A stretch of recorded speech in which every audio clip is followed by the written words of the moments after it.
Ladies and gentlemen, Variety welcomes you to Purpose, the Family Entertainment and Faith-Based Summit, in association with Rogers & Cowan. Please welcome a spotlight conversation with Andrew Sugarman, Executive Vice President of Disney Publishing Worldwide, moderated by Andrew Wallenstein. It is my honor to welcome Andrew Sugarman, the Executive Vice President of Disney Publishing Worldwide here, working on a really interesting piece of the very big Disney puzzle. But, talk a bit about, what, basically, as I understand it, your division is creating the next generation of storytelling experiences. But as you look at the marketplace and what children are doing nowadays, I know from my own experience with my own 6-year-old, it's very interesting watching him toggle between the hardcover book and the iPad. So as you look at this current marketplace, what are you seeing? So it's interesting you mentioned print and digital at the same time. When we look at the overall children's publishing market, we actually see that there is definitely a love by children and by parents for the tactile feel of a book. And that is continuing to show strength. But at the same time, we're seeing amazing, rapid growth on the digital side. And that's obviously being driven by growth of mobile devices in children's hands and in parents' hands. And really, for every media and entertainment company to be relevant, it has to have a strategy geared around what are they doing with mobile, how are they putting content in front of consumers, and how are they making it absolutely relevant for each franchise or for each type of property. When we were looking at consumer insights, we found actually that the device penetration in homes is changing significantly. Just 2 years ago, 8% of children had access to a tablet. And if you look today, that number has grown to 40%. So 40% of children have access to a tablet, and that really changes the fundamentals, where the primary screen for children today is increasingly a smart device or a mobile device, whereas for our generation is much more, it was a television. And as a result, these children are digital natives, and their ability to maneuver content and experiences is at a level that we could never imagine when we were at the same age. So it's really an exciting time to be thinking about how do you strategically target this type of an opportunity. So you understand the market dynamics. How then, what is sort of the strategic focus for Disney Publishing? How do you take advantage of all this? So we have really established a leadership position in the world of print publishing. We are the largest children's publisher in the world, and we're looking to extend that leadership position from the world of print into the world of interactive and immersive digital media. And to show you what we view as the opportunity, I believe we have a quick video that we can run you through that gives you a sense of what we're thinking. Hi, I'm Dory. When you're ready, say something and you'll hear your voice in whale. Cool, huh? Hey, JL, what's up? When a child opens up an app from Disney Publishing, the most beloved stories come to life like never before. With the swipe of their finger, they can actually take flight with their friends from planes. Scream along with Mike and Sully. Peek behind the scenes and soar beyond the stars in La Luna. We feel privileged to be a part of the journey that brings our stories to life in immersive new ways, inspires imaginative play, and keeps our beloved characters constantly alive in the hearts and minds of a new generation of kids and families. With millions of downloads around the world, our award-winning apps can turn anytime into story time. We invite you to join us as we write the future of interactive storytelling together. So it gives you a quick sense of what we're doing. And really what you see there is the rich portfolio of franchises that the Walt Disney Company has, ranging from things like Doc McStuffins to Star Wars to Marvel to Frozen. Really stories that have a lot of meaning to families today. And as we look at what what storytelling can be. We're combining these franchises with amazing interactivity and play patterns, and bringing those together, resulting in digital experiences that are constantly pushing boundaries. This notion of innovation is critical to us. If I look back to 2010 when Steve Jobs introduced the world to the iPad, Disney Publishing was there, day and date, with our very first interactive storybook, and that was Toy Story. And we actually were one of the first apps that could showcase what this device was capable of. And having this larger canvas to tell stories really changed the game for us. And the opportunity to now create content that was a bridge between a child and a parent, and the way that we could use technology to do that. For example, a parent could narrate the story to their child, and the story would capture that recording. So every time the child opened up the digital storybook, it would always be narrated by their parents. And so it creates these amazing opportunities to strengthen that notion of story time. So let's drill down a bit on some specifics here in terms of formats, the kinds of things that you're specifically doing, because that video just gives you a taste. Yeah, absolutely. So why don't I give a few examples of some of the products that we've created.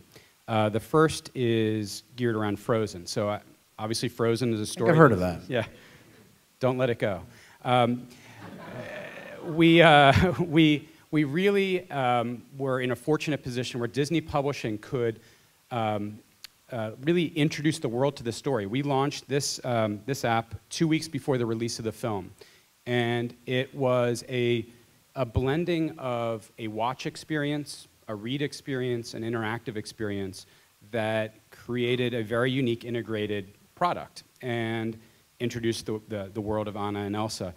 Also, what we did was to make storytelling a more personal experience. We let the child actually rotate the iPad, and when they rotate it, they'll see it one time from Anna's perspective, and when they flip it over, they'll see it from Elsa's perspective. And that really gives the child the ability to see that cause and effect of storytelling. And when we launched this product, it quickly went to #1 in the United States for top kids app, top entertainment app, and has now reached #1 in 100 countries around the world. So really showing the power of this type of storytelling. But building on that, we actually have other Frozen products that we've introduced. So Frozen Karaoke,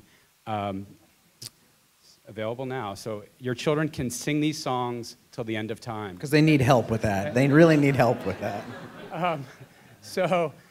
So what this does, to this notion of play pattern, so the Storybook Deluxe really gives you a sense for the reading play pattern. This one's obviously a singing play pattern. And it gives the child the chance to experience the songs with the original animation, but then give them the chance to record it by following the bouncing snowflake. And then we put the two together in the final product. So you then would watch a video of the original Disney animation with your child's voice singing the song. And it makes it, and I've done this, I have a 10-year-old daughter. You just want to hold on to it forever. It's such an amazing output of the child's creativity. And for those that are interested, there are duets. So you can have a father-daughter or mother-daughter song as well. And once again, this product was released 2 weeks ago and immediately went to #1 in a number of countries and in a number of categories. The third product that I wanted to show really demonstrates the notion of what is critical to Disney Publishing, and that's the idea of extending content. We work with the content engines of the Walt Disney Company to bring their content to life in new ways. And this is a perfect example. 7D is a franchise being launched by Disney Channel in the coming weeks. And working with them, we are actually introducing the world to 7D as of today. We have launched this app in the Apple App Store, and it introduces the world to the 7 dwarves that make up 7D in a very fun, whimsical way. And it shows really the power of telling stories in totally different ways, from Storybook Deluxe, where you're reading, you've got Karaoke, where you're singing, you've got 7D, where you're playing, all of which have story running through them. It's a pretty incredible assortment of IP that you're able to work with here. Yes, I would say we're very, very fortunate. The franchises that exist within the Walt Disney Company give us amazing opportunities. It's sort of an amazing embarrassment of riches to a certain extent, and that only became more so when the acquisition of Lucasfilm happened last year, and Star Wars now became a part of our portfolio. So we reported about a month ago Star Wars Journeys. Talk a bit about that app. So Star Wars Journeys was really our first partnership with Lucasfilm in creating a format, storytelling format, where we could bring the saga to essentially a new generation of Star Wars fans, but doing it in a way that's very age appropriate. In this case, it was for children aged 6 to 8, and creating original art, interactivity, and doing it in a way where the story is tied to activity. So the more you learned about the story, the more you could do in the activity. The more you did in the activity, it would unlock story beats. And as a result, the child learned so much more about the mythology of this universe. And in pushing the boundaries of innovation, we really looked at ways to have story unfold. So we have a thing called a 180-degree parallax. So as you move the iPad around, it actually changes the perspective as if you're looking through a window into the Star Wars universe. We have infinite zoom, we have unlocking story beats, all of that to create really a dynamic experience. And I think we have a clip that we can show you.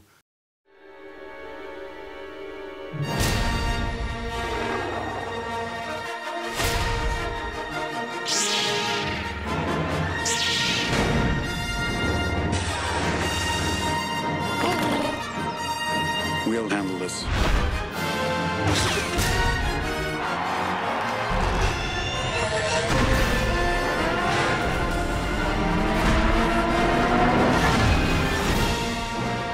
So this is really a way to bridge. Many of us grew up with Star Wars, and it was a very memorable part of our childhood. Children that are 6 to 8 didn't have that same exposure. So these products are actually an amazing bridge between one generation to another, and having something that can be shared between, for example, a father and a son, or a mother and daughter, but in a way that is really conducive to what they both would expect from the franchise. Which should be mighty helpful when the new Star Wars movies come out. Fringe benefit. So in terms, that's not all though. You've got some interesting new Star Wars applications to share as well? Yeah, absolutely. So really, when we think about storytelling and what children are looking for, what parents are looking for, we've created things that are bookended, where you have a start and a finish, like Frozen. We've created things where you can influence the story. And now we're creating products that the child can actually become the storyteller. We'll invite them in, we'll provide them with assets from our universe and give them the ability to reinterpret or reimagine what that world could be using their creativity, using their imagination. And this is really this notion of building, creating, making. And the product that we're coming out with, so this product actually is releasing a week from today. And we're really excited about it. It's called Star Wars Scene Maker. And what you can do in this product is we've put forth some of the most iconic scenes from the films. We're going to begin with 3, but we're going to have other ones coming in. And here we've got Trench Run, the Cloud City Duel, where Darth reveals that he's Luke's father. And sorry if no one saw it, I'm sorry I gave that away. Spoiler alert. Sorry. And then Endor. And what these allow the child or the family, I enjoy doing it, so for parents as well, is you can actually manipulate the vehicles, the ships, the characters, the props, the assets, the weapons, the voice dialogues. You can actually record your own voice saying different lines, but putting a Darth Vader filter on it or a Stormtrooper filter on it. So you really can make your own film. You have cameras that you can put into different angles, and you've got essentially a digital 365-degree set. And the output of this is you're actually going to create a minute-long film that you can set music to, end credits, and then be in a position to share that film to your friends through YouTube, through Facebook. And it's really, in many ways, for me, addictive in that what you can do with it is limitless. It truly unleashes your creativity and the child's creativity in amazing ways. The next generation of George Lucases could come through this app, potentially. Absolutely. So what I'm curious about is there's just tremendous amount of experimentation going on here. Do you guys at this point feel like you understand what this new generation is doing, or is it still kind of a learning process for you guys where you're trying to figure this all out? So I would say that we've gotten a lot of things right, but there is this element of experimentation because there's a few things at play. One is that the technology is continually changing, the hardware, the software. You just saw last week with Apple's WWDC announcement around iOS 8. There's a whole set of new features and capabilities that are now possible. All of these things will influence what we can do with different experiences and storytelling. And we're excited about that because we can continue to push boundaries. The second is really that the consumer is continuing to shift in what they expect, what they're looking for, how they want to engage with content. And so we're really watching closely on both sides and using that in what we build. But I would say that to date, the consumer is the primary driver of are they happy with what they're seeing. And the rankings that we've seen around the world with #1 rankings and sustained positioning shows we think that we've gotten a lot of things right and they're resonating with consumers.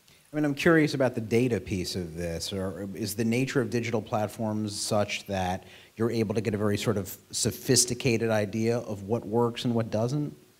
I would say that's evolving as well. The capabilities to really quantitatively get at what is working really well and resonating very well. Right now we use a lot of different inputs to get at that, ranging from consumer reviews, consumer star ratings, working with fan groups, bloggers to understand sort of what's trending, working with media to see what are reviews of different products that are out there, and really tracking all of that together so we have a holistic picture, and that we're not being skewed by sort of one-off data points that might take us down the wrong direction. One more question for me before I open it up to the audience, and you guys just raise your hand and we'll get someone with a microphone to you. I would imagine, you know, Disney being this vast Hall of Fame assemblage of IP, that your biggest problem is kind of an embarrassment of riches. But how do you figure out who to work with, or does it work the other way around? Does everyone from Marvel to, I don't know, ESPN come to you? How does that all work?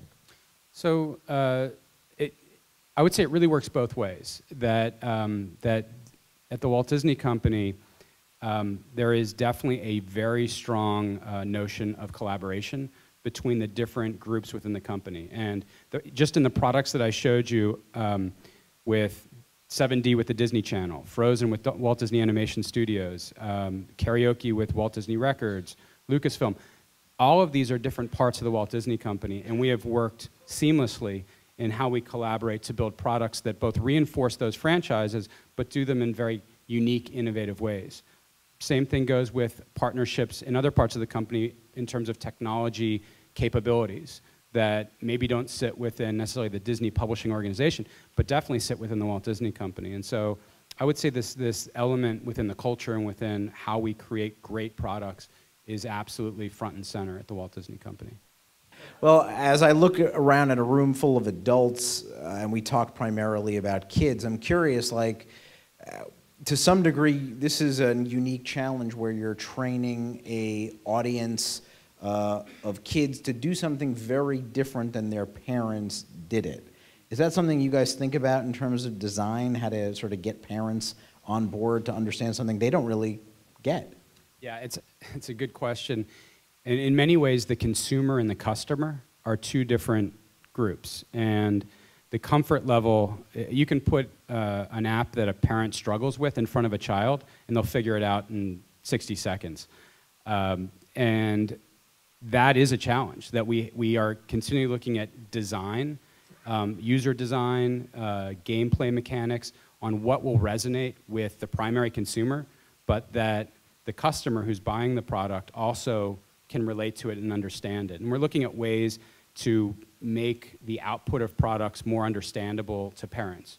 It's a challenge, but it's definitely one that we're tackling head on. And I'm also curious in terms of, we talk a lot about issues relating to, as digital media starts to get more traction in the business, some of the core products like DVDs start to erode.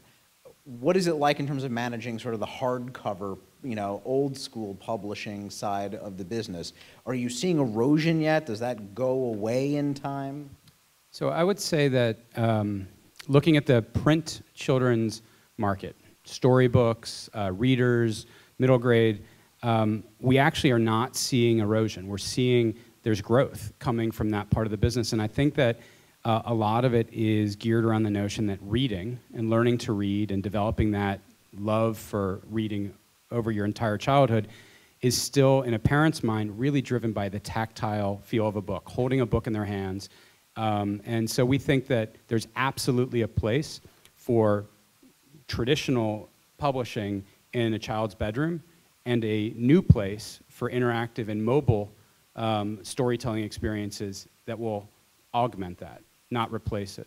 And could there even be, and maybe there already is, packaging that kind of bridges the two? Yeah, so we are looking at ways for example, for parents that love a particular story or franchise, that rather than saying, well, you should go to the bookstore and buy this book, and then after you're done with that, you can go home and go into a totally different store and buy another product.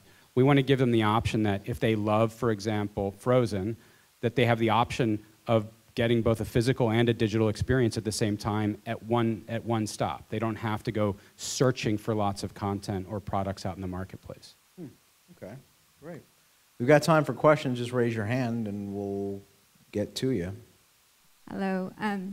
First of all, congratulations for the huge success of Frozen. Thank you. It's amazing. It's phenomenal. But I wanted to just actually share with you, rather than a question, I wanted to just share with you that I don't know how you guys did it, but I sure would like to know someday. But my 18-year-old son, okay, and all his friends, they were all seniors, they all graduated. I actually heard every day my son singing Let It Go. In the shower, in his room, he's dreaming Let It Go. And in fact, on his last 2 days of school, the whole class dedicated the song Let It Go. They were all singing Let It Go. Seniors, boys. I am sure your son would really appreciate you sharing that with all of us here today. You should go home and tell him that. Yes. Anyway, let me just really finish this. He wants to be a doctor, surgeon. So I can imagine him doing his patients in the middle of surgery singing Let It Go. That's how effective that song is and the success of it. You're reaching out not just to the little kids, you're reaching out to everybody. I think that is a good note to end on. How about a hand for Andrew Sugarman? Thank you.